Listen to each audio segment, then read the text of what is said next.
I'm asking a question. Could you, individual, theoretically go ahead and take Chicago Northwestern stocks? Okay, if you already have them, go ahead and put them into now, after the contract, go ahead and put them, like say for instance, you have a certain period of time. Why would you wait till later?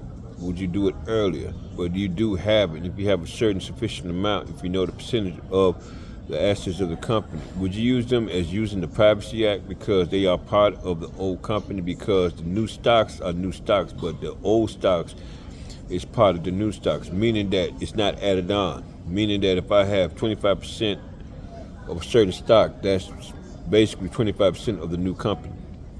Basically, with the contract, if I had old stocks of that company, I can go ahead and initiate that's the new stocks of that company. So I can use the Privacy Act with the ownership of the stock to go and block anybody and go ahead and seeing what I'm doing.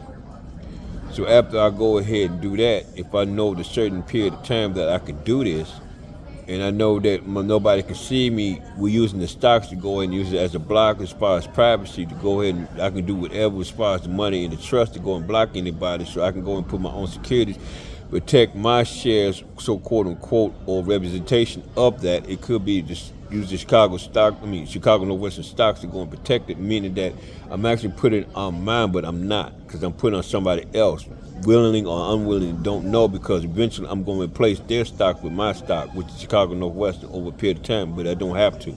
So I'm replacing with somebody else's money, using the stocks to go ahead and block it.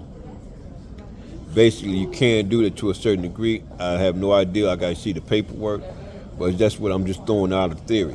Now, as far as the trust money, the same. I can go and gather security money to a trust and go ahead and build up, and so forth, so on. So if I'm building up a trust, now then I'm using my securities on somebody's money, which is mine, to go and put it in the trust, and I can use. Now I can broker some securities on my own money. I can do the reverse. Now I build up the money with the money is going to a trust. Now I can go ahead and have brokers or sell securities to go ahead, or different other companies can sell securities on the money that's coming from out of the trust that's coming out of there.